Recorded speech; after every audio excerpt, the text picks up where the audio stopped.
This is a message to fans of two bands, Sleeping with Sirens and Falling in Reverse. This is a message that kind of needs to be done. It needs to be said, considering some of you are just a little ridiculous and kind of need to tone things down a little bit.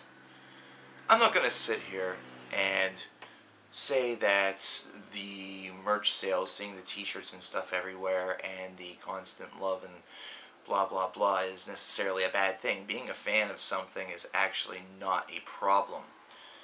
However, the one thing that I will say, and also I'm also going to say to preface that I don't necessarily want to dissuade anybody from defending one of their favorite bands, something that they really enjoy. That's kind of something that we all do. We're all guilty of doing it. But I've noticed something among you. I've noticed something within you. I've noticed that whenever it comes to your defense of Sleeping with Sirens or Falling in Reverse, or perhaps bands that are within the same variety, or other bands that you like, you guys seem to really take things a bit personally. You take it to heart. You take it a bit too far. In fact, you feel like the need for someone to have an opinion that's different than yours about your favorite band is almost like a personalized insult, something that is completely and totally an impossibility in this world, and that anybody who feels differently than you is stupid. Or I see the big buzzword over the past year or two has been autistic. First of all, that's an insult to autistic people. Or if you use that to help defend your argument as to why somebody shouldn't say something back to you, that's just cowardice.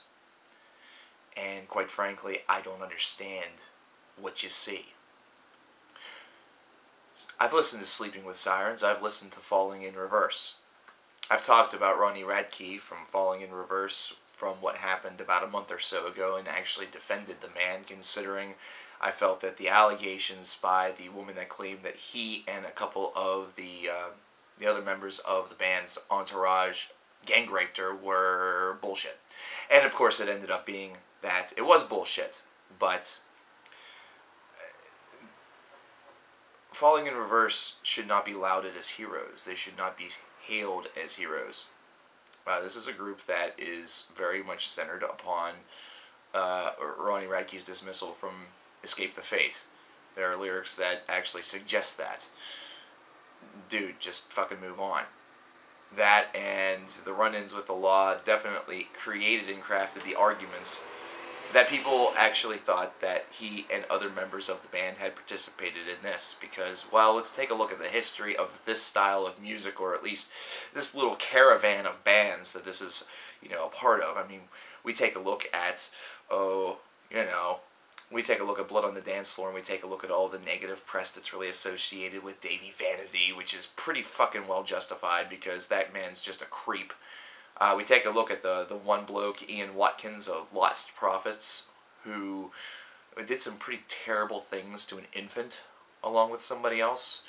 And then we take a look at Radke's own past, and you start to recognize that it's not exactly all that far-fetched to imagine that the man would break the law.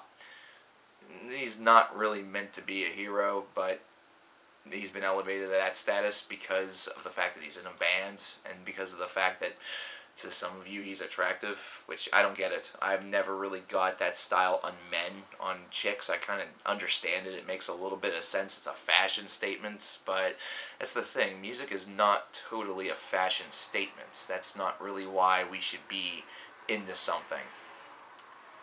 Sleeping with Sirens I've listened to, and I've listened to very little, principally because that which I have listened to is unlistenable. But I can understand why this kind of applies to you a little bit, because it literally sounds like a group of teens that are jamming on a guitar and talking about how you should just say fuck the haters and be original and be yourself, and there's some positive messaging that's behind that. And I can actually somewhat get behind that, but I will say this. It's just a little bit dated, for one, and for two, if you can't generate a positive viewpoint about yourself, if you can't generate a little bit of positivity towards yourself, that's an exercise that you're going to need to begin to to really participate in, because you will not make it in the real world if you don't. And that's just the truth. The singer for Sleeping in Sirens, or Sleeping with Sirens, should I say, he sounds like he's about 14. He does. And that's why I say that I can understand why he kind of appeals to some of you, and he probably has some other characteristics that appeal to you as well. You're at that age, after all. And I'm not speaking to everybody that is a fan that happens to be in their early teens, or maybe their late teens. I'm talking about everybody. Is that really what it's all about, is I guess what I'm asking. These are two groups that have a lot of fans that are within the early teens and 20-somethings departments, and I think it's trending a little bit more toward the youth, considering they are both newer bands, they're newer groups. This is part of a newer movement, and I'm not going to be very harsh on either of these bands just because I dislike the music. I'm going to be more critical of the fact that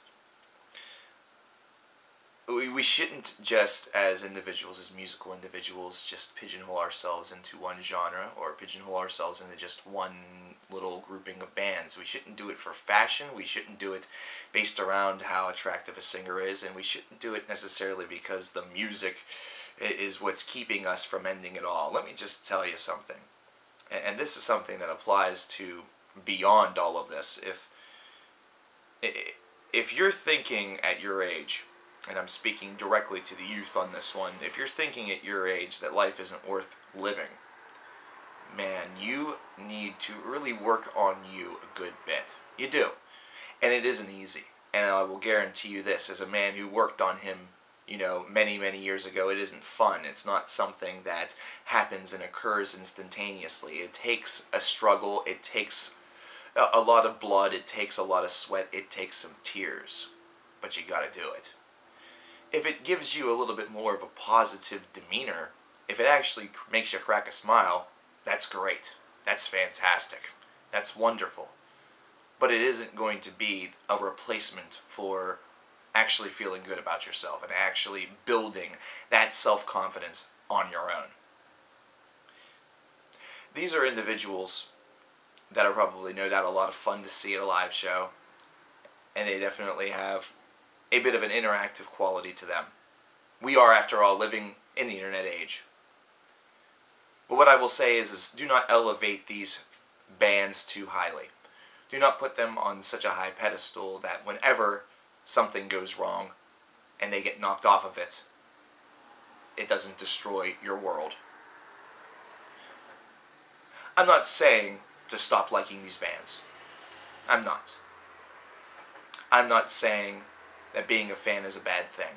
In fact, unlike with some of the other groups that I've talked about in the past, I encourage it, because you're into music, you're listening to music, and sure, it's basically bona fide pop music with guitars and maybe a little bit of scream, scream, scream, growl, growl, growl, whatever you want to call it. It's post-hardcore, as they call it, even though post-hardcore really had a very different meaning at the turn of the millennium, with bands such as At the Drive-In. I'm not going to dissuade you from doing that. I'm just going to say to definitely continue your exploration, to definitely continue looking around, and to scope out some things that aren't just being fed to you by your friends, or scope out some things that aren't just being fed to you by the media. Scope out some things independently, and seek out the whole large pantheon of tunes that are out there, of different varieties. And don't just immediately gravitate toward pop. Because really, with pop music these days, you're getting recycled garbage. That's all I have to say. This is a lot more positive than ones I've done in the past. But just take it easy. Scale it back a little bit. Work on you. That's all I gotta say.